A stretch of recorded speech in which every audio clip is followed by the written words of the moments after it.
Hello viewers, আসসালামু আলাইকুম। আজকের এই ভিডিওতে আপনাদের আমি দেখাবো আপনারা কিভাবে কম্পিউটারে বাংলা টাইপ করবেন, অর্থাৎ কিভাবে আপনারা কম্পিউটারে বাংলা লিখবেন, হোক সেটা মাইক্রোসফট ওয়ার্ডে বা ফটোশপে বা যে কোনো জায়গায়। তো চলুন কথা না বাড়িয়ে শুরু করা যাক। তো ভিউয়ার্স, প্রথমত যে বিষয়টা সেটা হচ্ছে যে কম্পিউটারে বাংলা লেখার জন্য বিভিন্ন সফটওয়্যার রয়েছে, যেমন বিজয় 52, অভ্র, এই ধরনের সফটওয়্যারের মাধ্যমে কিন্তু কম্পিউটারে বাংলা লেখা হয়ে থাকে। তো এর মধ্যে সব থেকে জনপ্রিয় হচ্ছে বিজয় 52। আর সাধারণত আমরা বেশিরভাগ মানুষই কিন্তু কম্পিউটারে বিজয় 52 ব্যবহার করে বাংলা লিখে থাকি। তো আমি এই ভিডিওতে বিজয় 52 ব্যবহার করে কিভাবে আপনারা কম্পিউটারে বাংলা লিখবেন সেটা আপনাদের দেখাবো। আপনি যদি এই ভিডিওটি না টেনে সম্পূর্ণ দেখেন তাহলে আশা করি আপনার কম্পিউটারে বাংলা লেখা নিয়ে আর তেমন সমস্যা থাকবে না। তো আপনার কম্পিউটারে অবশ্যই বিজয় 52 সফটওয়্যারটি ইনস্টল করা থাকতে হবে। আপনার কম্পিউটারে যদি বিজয় 52 সফটওয়্যারটি ইনস্টল করা না থাকে তাহলে আপনি এটা ইনস্টল করে নেবেন। তো এই বিজয় 52 সফটওয়্যারটি আপনার কম্পিউটারে কিভাবে ইনস্টল করবেন, কোথায় পাবেন, সেগুলো আমি এখানে দেখাচ্ছি না এই ভিডিওতে। তো এটা আপনারা গুগলে সার্চ করলে পেয়ে যাবেন, বা ইউটিউবে এই বিষয়ে অনেক ভিডিও আছে, সার্চ করলে আপনারা পেয়ে যাবেন, সেসব ভিডিওগুলো দেখে নিলেই বুঝতে পারবেন। তো যাই হোক, আমার কম্পিউটারে বিজয় 52 ইনস্টল করা আছে। তো কম্পিউটারে যদি বিজয় 52 সফটওয়্যারটি ইনস্টল করা থাকে তাহলে কম্পিউটার ওপেন করলে সাধারণত বিজয় 52টা অটোমেটিক ওপেন হবে। যেমন এই যে আমার কম্পিউটারটা ওপেন করার পর এই যে অটোমেটিক বিজয় 52টা এখানে ওপেন হয়ে আছে। এই যে উপরে দেখতে পাচ্ছেন বিজয় 52 এটা ওপেন হয়ে আছে। তো আপনার যদি ওপেন না করা থাকে তাহলে স্টার্ট মেনু থেকে ওপেন করে নেবেন। এই যে এখানে বিজয় লিখে সার্চ করলেই, এই যে বিজয় লিখে সার্চ করলে, এই যে BIJ লিখলাম, এই যে এখানে বিজয় চলে আসলো। এখানে আমার অলরেডি ওপেন করা আছে। তো এখানে আর কিছু কথা বলে রাখি, বিজয় 52টা দেখা যায় অনেক সময় এমন হয় যে যদি এই যে এই বাটনে ক্লিক করা থাকে, এখানে ক্লিক করা থাকলে দেখুন এখান থেকে বিজয় 52 এই যে উপরে এটা কিন্তু চলে গেল। তো এখন আমার কিন্তু ওপেন করা আছে, আমি যদি এখান থেকে স্টার্ট মেনু থেকে আবার যদি আমি বিজয় 52তে ক্লিক করি, দেখুন এখানে কিন্তু কিছুই আসতেছে না, আসলে কিন্তু ওপেন করা আছে। তো এটা আমি পাবো থেকে, এই যে নিচে ডান পাশে দেখুন এই যে বিজয় 52 এই যে এখানে আসছে, অথবা এখানেও যদি না থাকে তাহলে এখানে ক্লিক করতে হবে। দেখুন এই যে এখন কিন্তু আমার এখানে দেখতেছেন না, এখানেও নেই। তো এখন আমি যদি এই যে এই আইকনে ক্লিক করি, এখান থেকে এই যে দেখতে পাচ্ছেন বিজয় 52, এখানে আমি যদি এবার একটা উপরে আনতে চাই আবার, তাহলে এখানে মাউসের ডান বাটনে ক্লিক করে এই যে দেখতে পাচ্ছেন এখানে শো অ্যাজ টপ বার, এখানে ক্লিক করলে এই যে দেখতে পাচ্ছেন উপরে আবার বিজয় 52টা এই যে উপরে চলে আসলো বিজয় 52টা। তো এখন আমি চলে যাচ্ছি মাইক্রোসফট ওয়ার্ডে। তো এখন এই মাইক্রোসফট ওয়ার্ডে আপনাদের আমি দেখাবো কিভাবে বাংলা লিখবেন। তো প্রথমে আমি এটার সাইজ একটু বড় করে নিচ্ছি, আমি 36 দিলাম, আপনাদের দেখার সুবিধার্থে আমি একটু বড় করে নিলাম। তো প্রথমে আমাদের যেটা করতে হবে সেটা হচ্ছে এই যে এখানে দেখতে পাচ্ছেন হোম মেনু থেকে এখানে এই যে ফন্টের একটা অপশন, এখান থেকে আমাকে যে কোনো একটা বাংলা ফন্টটাকে সিলেক্ট করে নিতে হবে। দেখুন এখানে বিভিন্ন বাংলা ফন্ট আছে, এখান থেকে যে কোনো একটা বাংলা ফন্ট সিলেক্ট করে নিতে হবে। তো সাধারণত যেটাতে লেখা হয় সেটা হচ্ছে সুতনি এমজে।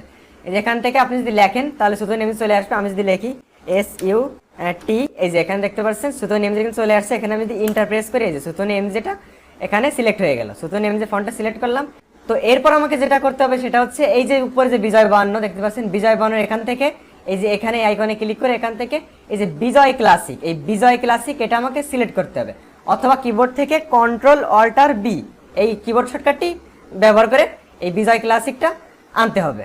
তো এখন আমি এখানে ক্লিক করলাম, তো আমি বাংলা ফন্ট সিলেক্ট করলাম, তারপরে এখান থেকে বিজয় ক্লাসিক দিলাম। এখন আমার কিন্তু এটা বাংলা লেখার জন্য প্রস্তুত।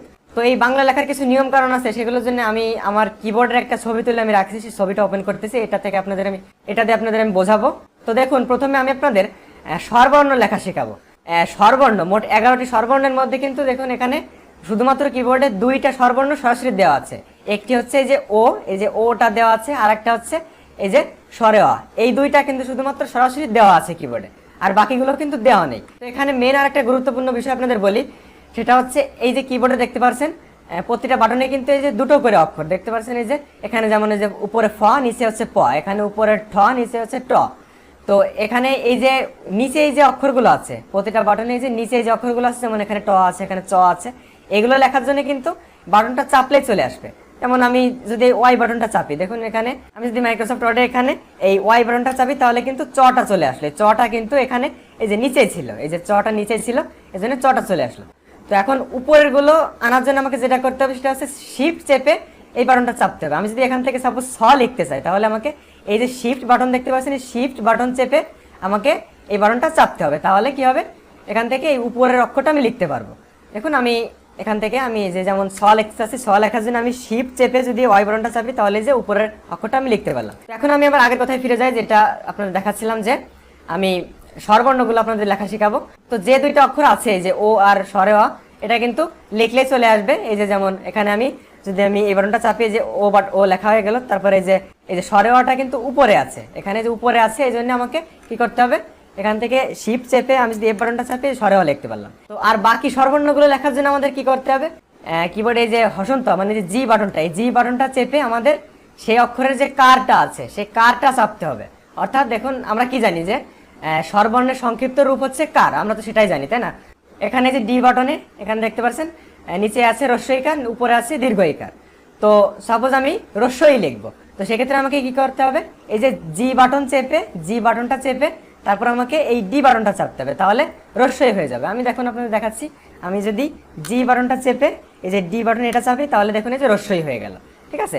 তো একইভাবে আমি যদি আবার দীর্ঘই লিখতে যাই, দীর্ঘই লিখতে গেলে দেখুন আমি কি করব, এই জি বাটনটা চেপে দীর্ঘইকার কোথায় আছে, এটার উপরে আছে। কিন্তু আমরা কি বললাম আমি একটু আগে, যে উপরের অক্ষরটা আনার জন্য শিফট চেপে ধরে কিন্তু আমাদের লিখতে হয় এটা, ঠিক আছে। তো আমরা দীর্ঘইকার উপরে আছে, আমরা দীর্ঘই লিখবো, সেজন্য জি চেপে শিফট চেপে এই ডি বাটনটা চাপবো। দেখুন আমি জি চেপে শিফট চেপে ধরে এই ডি বাটনটা চাপলাম, তাহলে দেখুন দীর্ঘইকার লিখতে পারলাম। এভাবে প্রতিটা যেটা আছে দেখুন এই যে এখানে জি চেপে কিন্তু আমরা সবগুলো স্বরবর্ণ এখানে লিখতে পারবো। এখানে আমি যদি জি বাটন চেপে এখান থেকে এই যে এ বাটনটা চাপি তাহলে কি আসবে, এখানে দেখতে পাচ্ছেন রি কার, তাহলে কিন্তু রি অক্ষরটা হবে।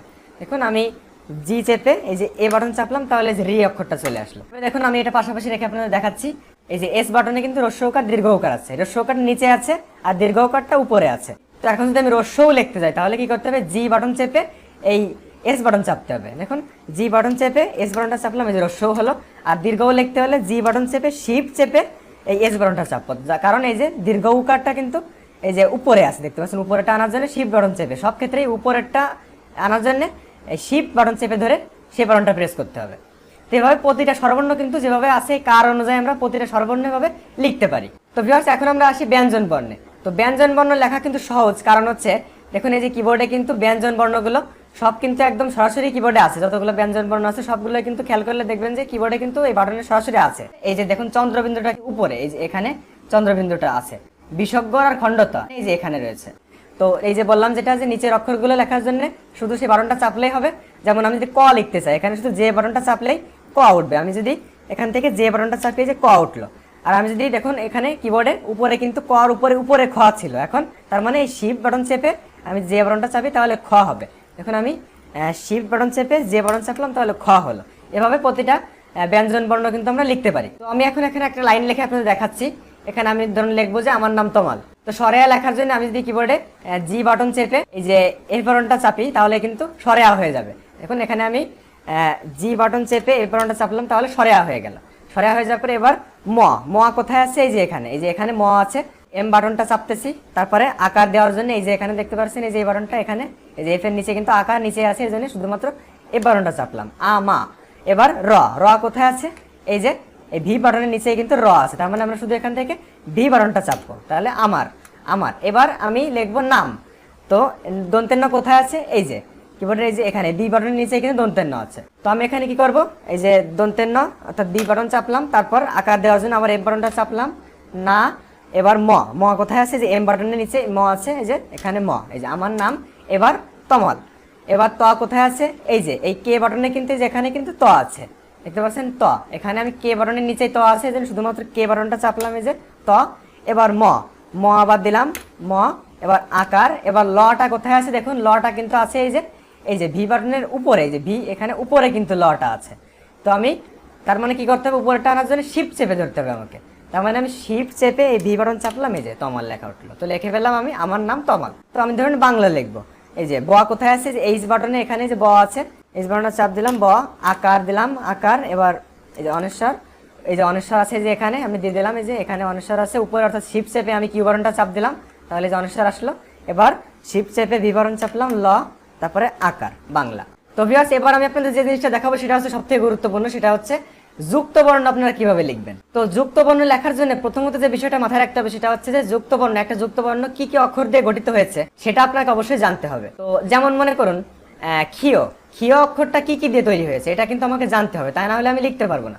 ক এবং মূর্ধন্য ষ মিলে কিন্তু ক্ষীয় অক্ষরটা গঠিত। ক এবং মূর্ধন্য ষ লেখার জন্য কি করতে হবে, দেখুন এই যে আমি আমার কিবোর্ডে চলে আসলাম, এখানে দেখতে পাচ্ছেন যে এই যে এখানে ক আছে, ক, তারপরে আর মূর্ধন্য ষ আছে কোথায়, এই যে এন এর উপরে আছে কিন্তু মূর্ধন্য ষ। তার মানে আমাদের এই ক যোগ মূর্ধন্য ষ লিখতে হবে। এখন এই যোগ করার জন্য আমরা কি করব, যোগ করার জন্য এই যে আমরা কোনো যুক্ত বর্ণ লেখার সময় দুইটা অক্ষর যোগ করার জন্য আমরা জি বাটনটা ব্যবহার করব। এই জি বাটনটা কিন্তু খুবই গুরুত্বপূর্ণ। দেখতে পেলেন যে এর আগে স্বরবর্ণ লেখার সময় কিন্তু জি বাটনটা চেপে কিন্তু এই কারগুলো চেপে আমাদের স্বরবর্ণগুলো লিখতে হয়েছে। আবার এখানেও কিন্তু যুক্তবর্ণ লেখার জন্য দুটো